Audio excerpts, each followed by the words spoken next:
much. I would want everybody to applaud for Luke once again. What he said, what he spoke about, touched everyone at every level. And of course, what he was trying to synopsize is that health means not only wealth, but it also means peace at a number of levels.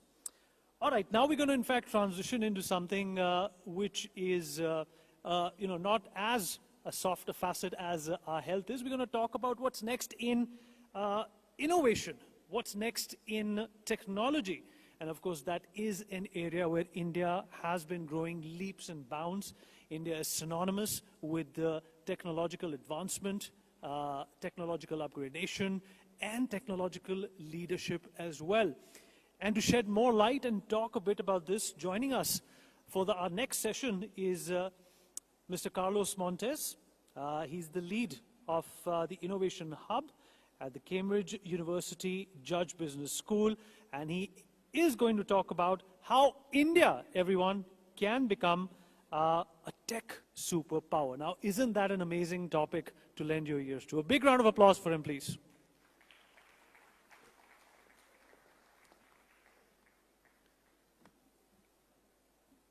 It's an honor to be here with you. I'm originally from Peru, but I've been in the UK for some time.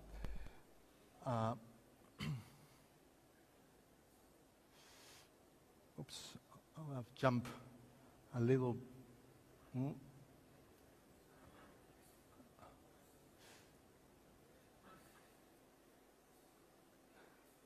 It's not coming. And it was quite a change from the previous conversation on lifestyle, so it's like... Just click once, don't click it. You can see the button. Is it working now? No, it should be come there. Hold on. Yeah. It should be addressed, so the visuals are quite important in this. Try once. Yeah, now it should work. Yes.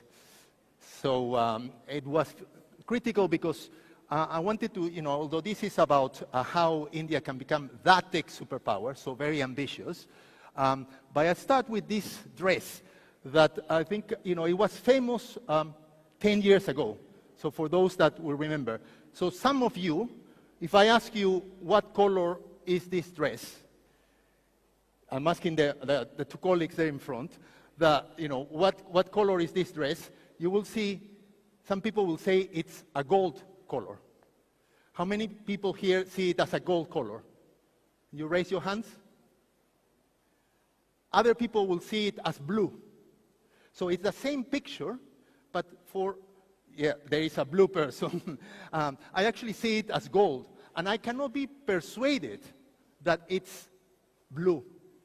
And my family cannot see how I don't see it as gold. So I think I wanted to introduce this because through this conversation, I want to present things to you with a different lens. And we never like to change lenses because we are used to one kind of lens. And my lens is not a lifestyle, although I have done some lifestyle work actually with Jamie Oliver in the UK, but it's about political economy, and that's super boring. And I apologize to you from the beginning because there is nothing people think more boring than economists. And my colleague from Uber said already that, what can an economist say that is right? And I think but I will show some obvious things, besides this one. So this is an idea from a billionaire, so maybe you can listen to him. He's Peter Thiel, and he's from PayPal farm. So he's with Elon Musk. He's one of the, and he says that what's really important is not what we talk, but it's the contrarian ideas. It's the ideas that we, are perceived not, as not right by the majority of people, right? And so in the interviews, when he interviewed people, the question that Peter Thiel would ask is, I cannot even read that question that he asked. What important truth do very few people agree with you on? You see, I cannot even read it, but this is what Peter Thiel would ask, to you or to you in any interview. And because he says that that's how you build businesses. And of course, he not only created PayPal, but most of the the important companies. And my contrarian view, after working for 30 years with the European Union, the World Bank, the Cabinet Office in the UK, all these places, 30 years ago with the Prime Minister of Ethiopia, with the World Bank, my simple view, which people will think is obvious, is that solving national problems is not about resources or technology, but about understanding and managing the competing interests within a nation. Okay, we think as a nation like we are teams. I'm from Peru, so Team Peru plays against Team Chile. But it's not as simple. We have different interests within each of these teams. And again, this is an AI-created PowerPoint. My colleague didn't help me, so not all the images will be perfect. That states and citizens corporations triangle. But this point is simply to say that when we look at a country or a place, it really helps. And this is actually used by the investors in banks. So this model can be put into mathematics. So what the state wants? What's the objective, the main objective of the state, or the political leaders, or the institutions that are with the state? We will say it's the common good, but as an economist, we are not romantic. Okay, we really just see things maybe a little bit too much as self-interest. But the logic is that a politician will want to gain and maintain power. That's the rule of the game. If it's a good politician, that's what they need to do. Corporations as well, for economists, is simple: maximize profits. And citizens, you can have prosperity that people interpret it, as well-being, freedom. We have different ideas of what that will be.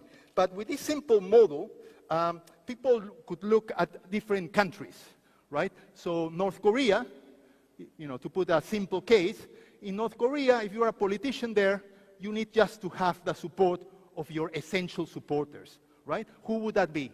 That will be the officials from the party, the military, and as a state, what you need to do is reward those essential supporters. So you provide private support to them, private benefits to them, and that is the way that the regime will work. Scandinavian countries, Finland, Switzerland, they historically have had a broader, and this has been also changing, but it has been a broader set of the population so the aim of the regime is to provide public goods for the entire population. So that makes them more citizen-centric.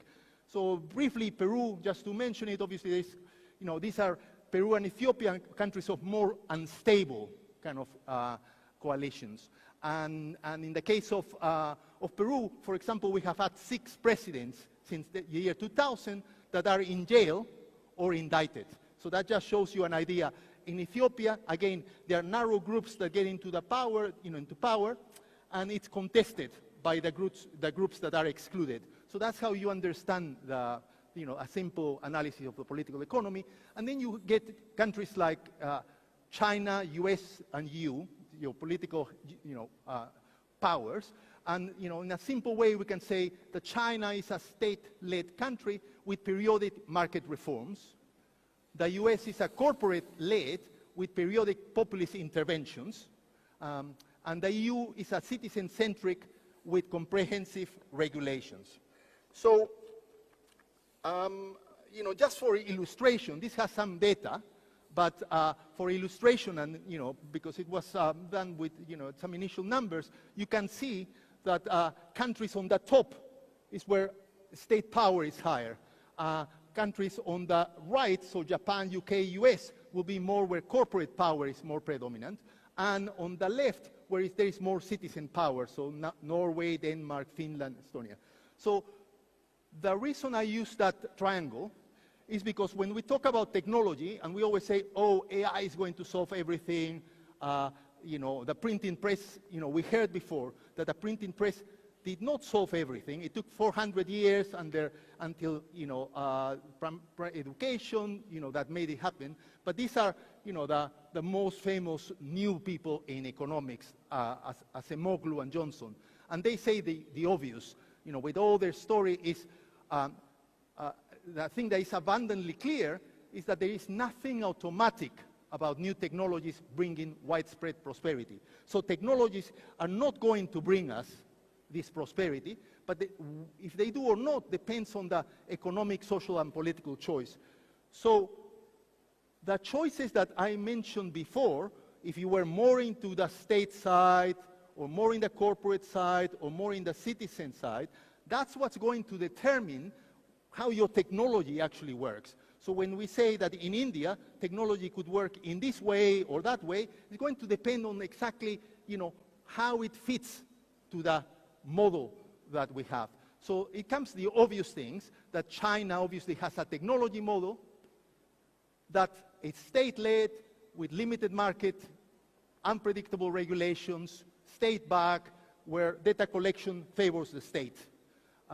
In the case of US, obviously it's corporate-led, minimal regulation, and corporates own the data. And this is something that the colleague from Uber mentioned on how actually all that data is with the corporations.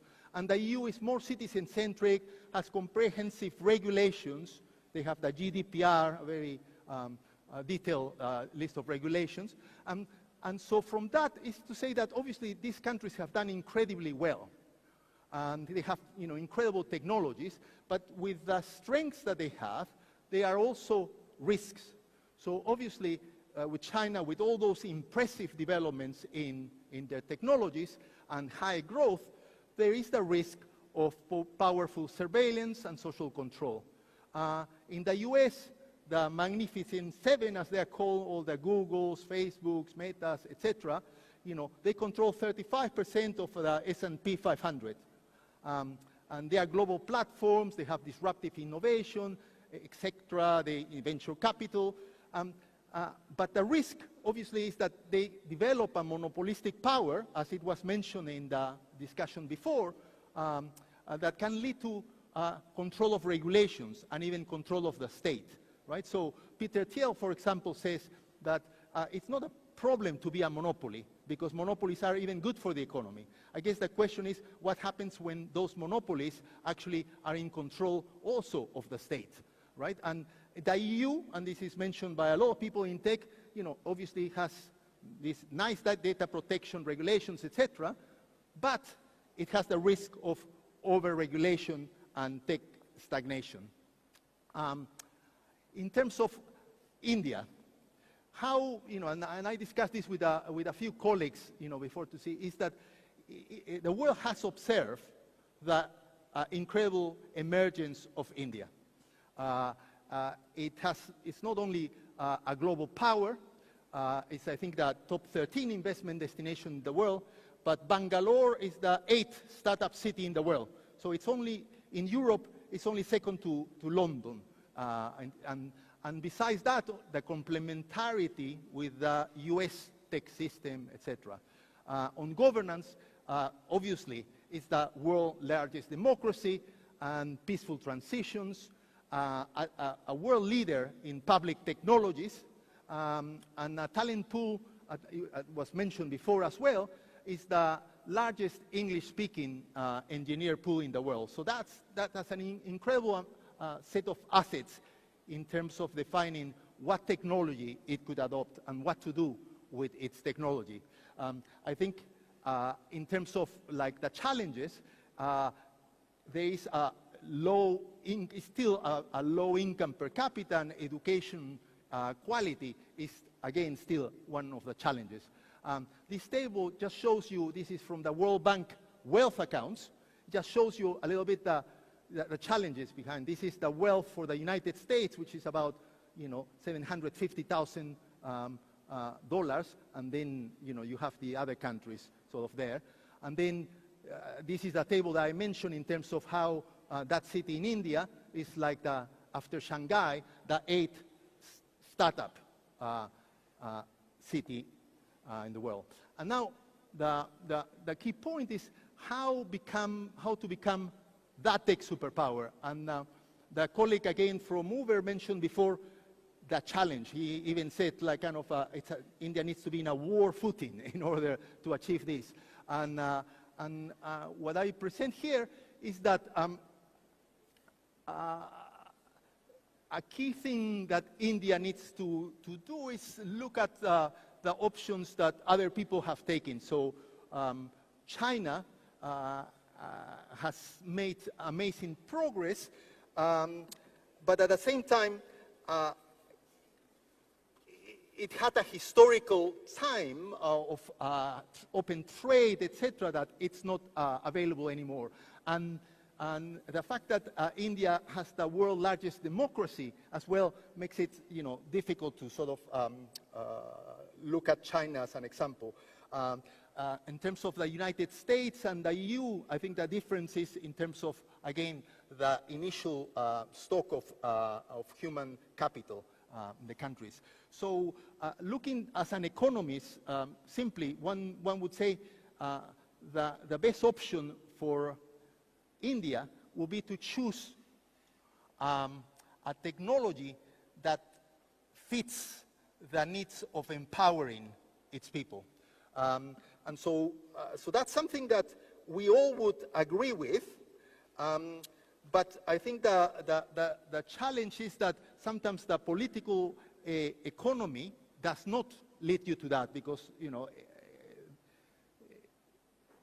and therefore, as a way to think what are the things that India could do to do that, it's similar to this idea of being single-minded, and it's one of the issues will be to sort of begin to think about technology maybe as a unifier in the country, as a way to think, in order to empower people, the only way that we're going to be able to empower people and give them the education and access to services that they need will be by creating a different kind of technology, not a technology that it's used for simply maximizing profits, but technologies that are directed at helping and people.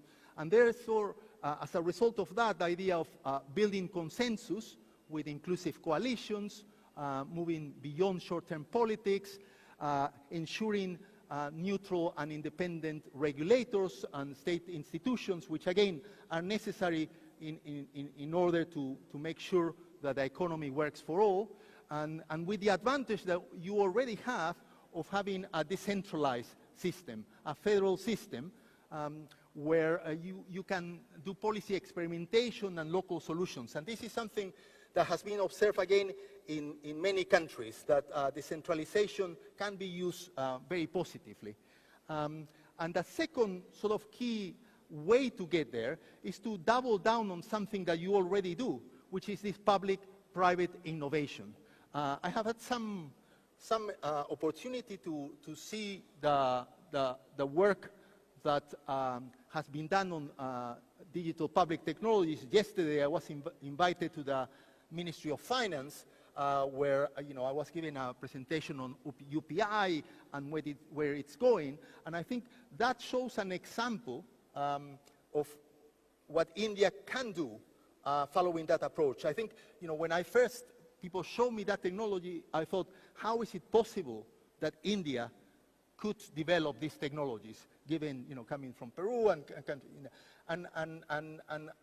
bundling that situation was possible by looking at the fact that you had a team of people that were with high capabilities, both technical, but also understanding what are the local needs. So that focus on the citizens was critical, but also they share this vision of technology as something that was going to be used by all Indians. So here the challenge is simply to double down on that effort of giving priority to innovation that uplifts citizens, empowering the government to work as a startup, because I think it's very difficult to do things in a startup. There is a recent book called Unit X that shows the challenges of people in the US to make the Defense Department innovative, right? And so the challenges are everywhere, even in Silicon Valley, to do that. And so it's important to work with the private sector, creating solutions, but solutions that are market-based. That's a favorite saying of economists, market-based. That means that, yes, in complementary to the public sector, but it needs to be financially sustainable. And as a result of that, I sort of think, and this is talking to some Indian colleagues, that with this united idea of what can be achieved in the future, it is possible to have what I call the ultimate prize for India. I think this will be challenging, very difficult, but it is possible that it can become the world's first citizen-centric tech superpower. That's a mouthful. But basically, it will be the first time where technology is actually used not just for corporations, but actually to benefit people. In all the presentations, every company will say, we are doing this to help people. But it cannot be, because they need to do first serve their the stock, their owners, and to become a prosperous middle-income nation. So to increase massively the wealth of the country. And I was told to use the concept of Vishwa Guru, because I think it is possible that following this and following solutions that will be good not just for India, but for the global South, it can inspire through example and leadership. And so that's my wish for India. So thank you so much.